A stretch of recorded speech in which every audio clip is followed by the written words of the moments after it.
Henesis 41. Pagkaraan ng 2 taon, ang Faraon naman ang nanaginip. Napanaginipan niyang siya'y nakatayo sa pangpang ng ilog Nilo. Walang ano-ano'y may 7 magaganda't matatabang bakang umahon sa ilog at nanginain ng damo. Umahon din mula sa ilog na iyon ang 7 pangit at payat na baka. Lumapit ang mga ito at kinain ang 7 matatabang baka. At nagising ang Faraon. Nakatulog siyang muli at nanaginip na naman. May 7 uhay na tumubo sa isang puno ng trigo. Malalaki at matataba ang mga butil niyon. Pagkatapos, may sumibol na 7 uhay. Ang mga ito ay payat at tuyot ang mga butil dahil sa hampas ng hangin silangan. Kinain ng mga payat ang matatabang uhay at muling nagising ang Faraon. Noon niya nalamang siya pala'y nananaginip. Pagsapit ng umaga, nabagabag siya. Kaya't ipinatawag niya lahat ang mga salamangkero at mga matatalinong tao sa buong Ehipto. Isinalaysay niya ang kanyang mga panaginip, ngunit isa may walang makapagpaliwanag ng kahulugan ng mga ito. Lumapit sa Faraon ang tagapangasiwa ng mga inumin at sinabi sa kanya, "Ako po'y may malaking pagkukulang na nagawa nang magalit po kayo sa amin ng punong panadero at ipinabalanggo ninyo kami sa tahanan ng kapitan ng mga tanod. Kami po'y parehong nanaginip. Isa pong binatang Hebreo na alipin ng kapitan ng mga tanod ang kasama namin doon. Siya po ang nagpapaliwanag ng aming panaginip. Sinabi po niyang, ako'y mababalik sa tungkulin at ang punong panadero'y bibitayin. Nangyari pong lahat ang kanyang sinabi." Ipinatawag agad ng Faraon si Jose. Nang mailabas na sa bilangguan, siya'y nag-ahit, nagbihis at kaagad humarap sa hari. Sinabi ng Faraon sa kanya, "Ako'y nanaginip, ngunit walang makapagsabi sa akin ng kahulugan niyon. Nabalitaan kong mahusay kang magpaliwanag ng mga panaginip." "Hindi po ako ang makapagpapaliwanag, kamahalan," sabi ni Jose. "Ang Diyos po ang siyang magbibigay ng katugunan sa inyong katanungan." Sinabi ng Faraon, "Ako raw ay nakatayo sa pangpang ng ilog Nilo. May 7 magaganda at matatabang bakang umahon sa ilog at nanginain. Walang ano-ano'y 7 mga payat na baka, pinakapangit na sa nakita ko sa buong Ehipto, ang umahon din sa ilog. Kinain ng mga payat ang matatabang baka. Ngunit parang walang anumang nangyari. Matapos kainin ng matataba, iyon pa rin ang ayos ng mga payat. Napakapangit pa rin at ako'y nagising. Muli akong nakatulog at nanaginip na naman. May nakita akong 7 uhay sa isang puno ng trigo na hitik ng hinog na butil. Sa puno ring ito, may sumibol na 7 uhay, ngunit lanta, napakapayat ng mga butil at tinuyo ng hanging silangan. Kinain ng mga payat na uhay ang matataba. Isinalaysay ko na ito sa mga salamangkero, ngunit walang makapagpaliwanag sa akin. Iisa po ang kahulugan ng 2 ninyong panaginip," sabi ni Jose. "Ipinapaalam sa inyo ng Diyos kung ano ang kanyang gagawin. Ang 7 matatabang baka po ay 7 taon.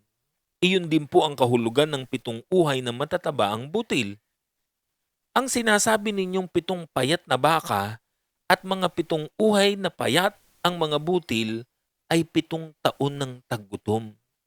Gaya ng sinabi ko sa inyo, iyan po ang gagawin ng Diyos. Magkakaroon ng 7 taong kasaganaan sa buong Ehipto Ang kasunod naman nito'y 7 taon ng taggutom. At dahil sa kapinsalaang idudulot nito, malilimutan ng mga Ehipsyo ang nagdaang panahon ng kasaganaan. Mangyayari ito dahil sa katakot-takot na hirap na daranasin sa panahon ng tagutom. 2 ulit po ang inyong panaginip, mahal na Faraon, upang ipaalam sa inyo na itinakda na ng Diyos ang bagay na ito at malapit na niya itong isagawa. Ang mabuti po'y pumili kayo ng taong matatalino at may kakayahan upang siyang mamahala sa Ehipto. Maglagay kayo sa buong bansa ng mga tagalikom ng 5 bahagi ng lahat ng aanihin sa loob ng 7 taon ng kasaganaan. Lahat ng inaning butil sa panahong iyon ay dapat ipunin, ikamalig sa mga lungsod at pabantayang mabuti. Bigyan ninyo ng kapangyarihan ang mga tagalikom upang maisagawa ang lahat ng ito. Ang maiipong pagkain ay ilalaan para sa 7 taon ng taggutom na tiyak na darating sa Ehipto. Sa gayon, hindi mamamatay sa gutom ang mga mamamayan sa buong bansa. Nagustuhan ng Faraon at ng kanyang mga kagawad ang panukala ni Jose. Sinabi nila, bakit pa tayo hahanap ng iba, samantalang nasa kanya ang Espiritu ng Diyos?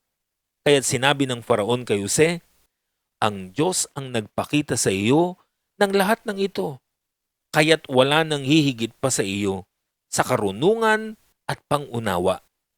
Ikaw ang pamamalaanin ko sa buong bansa at susundin ka ng lahat. Ang aking trono lamang ang hindi mapapasa iyo. At ngayon, inilalagay kitang gobernador ng buong Ehipto. Inalis ni Faraon sa kanyang daliri ang singsing na pantatak at isinuot iyon kay Jose. Binihisan niya ito ng damit na lino at sinabitan ng gintong kwintas sa lieg. Ipinagamit kay Jose ang pangalawang sasakyan ng hari at binigyan siya ng tanod pangdangal na nauuna sa kanya at sumisigaw, lumuhod kayo! Sa gayon, ilalim sa kanya ang pamamahala sa buong Ehipto. Sinabi ng Faraon kay Jose, ako ang Faraon at ikaw ang aking pangalawa. Ngunit kung wala kang pahintulot, walang sino man sa Ehipto na makakagawa ng anuman. Binigyan niya si Jose ng bagong pangalan, Zaphenat Paneah, at ipinakasal sa kanya si Asenat na anak ni Potifera, ang pari ng Heliopolis bilang gobernador. Ipinamahala ni Jose ang buong lupain ng Ehipto. 30 taon si Jose nang magsimulang maglingkod sa Faraon. Pagkaalis niya sa harapan ng hari, nilibot niya ang buong Ehipto. 7 taong nag-ani ng sagana sa buong lupain, inipon ni Jose ang lahat ng pagkain sa Ehipto at ikinamalig sa mga lungsod sa loob ng 7 taon ng kasaganaan. Inipon niya sa bawat lungsod ang mga pagkaing inani sa palibot nito. Ang naipon niyang trigo ay sindami ng buhangin sa dagat, kaya't hindi na niya tinatakal dahil sa dami. Bago dumating ang taggutom, nagkaanak si Jose ng 2 lalaki kay Asenat.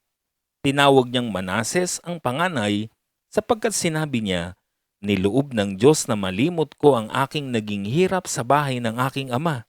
Ephraim naman ang ipinangalan sa pangalawa sapagkat ang sabi niya, pinagkalooban ako ng Diyos ng mga anak sa lupain ng aking paghihirap. Natapos ang 7 taon ng kasaganaan sa Ehipto at sumunod ang 7 taong taggutom, tulad ng sinabi ni Jose.